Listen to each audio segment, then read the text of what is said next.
Hello, SFIM Jaguars. This is Mr. B here, practicing his physical distancing while trying to get away from people and also trying to get his 10,000 steps in.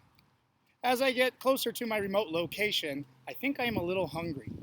I think I'm going to fix myself a snack to hold me over till dinner. Today, I think I'm going to go ahead and make myself a cheese quesadilla. Alrighty, I'm back in the house right now, and the first thing I'm going to do is wash my hands. Remember, 20 seconds. Good lather.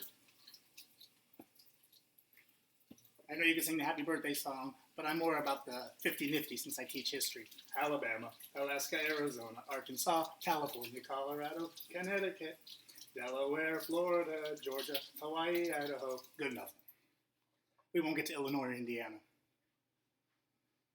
Dry them off real good. All right, now we need some utensils.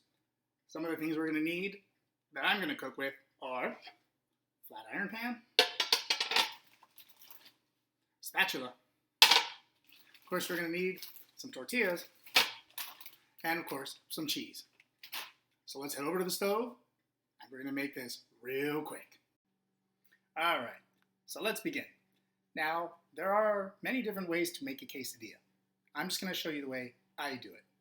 First thing I need to do is make sure that my utensils and my instruments are ready to go, which they are.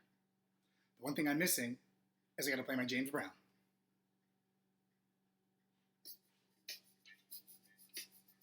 All right, now let's get cooking. All right, here we go. First thing we're gonna do is put the tortilla on the pan.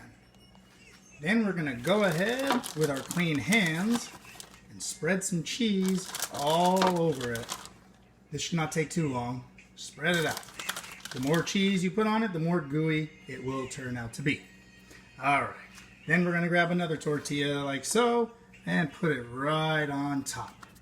Now we're gonna go ahead and turn on the stove. All right. Now, it shouldn't take too long to heat up. During this time, you can go answer a math problem, you can go do some science work, or you can just stand here at the stove waiting to flip the tortilla, which will now become a quesadilla. I am starting to hear the cheese pop, so I believe it is starting to melt. Now, you don't want to overdo it, because then you might have a little bit of a burnt tortilla. So let's start to flip it as such. All right, little cheese flies out, but that's okay.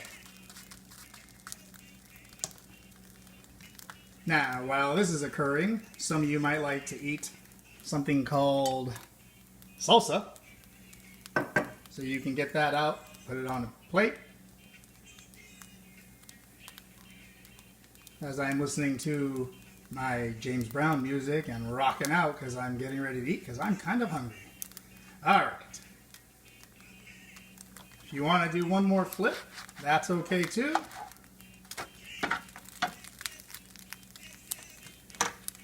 And the quesadilla should be done very shortly. You're watching it in live action. Not like those other cooking shows where they take out a quesadilla that's already done. All right, now it's starting to smell, so something's starting to burn. So I'm just gonna turn the fire off. Go ahead, use a spatula. Put it on this plate right over here. As such. Now, some people like to cut it in half or in pieces, so you can use the old pizza cutter. You can use the old knife, or you can just use your hands. And that is how Mr. B makes a cheese quesadilla. Oh my goodness, I have a video call coming in at the moment. Let's see who it is. Hey, this is Mr. P reporting from a remote location. Mr. B, I have to ask you, what kind of cheese are you using there? Well, that's a great question, Mr. P. So the cheese that I used for today was a Mexican blend of shredded cheese. Other types of cheese you can use are cheddar cheese, sharp cheese, Swiss cheese, brie, mozzarella, basically any cheese you can find. So make it taste good. This is Mr. B signing off. Gonna go eat a snack and wishing you good health, be safe, practice social distancing, do your homework, and I'll see you later. Bye for now.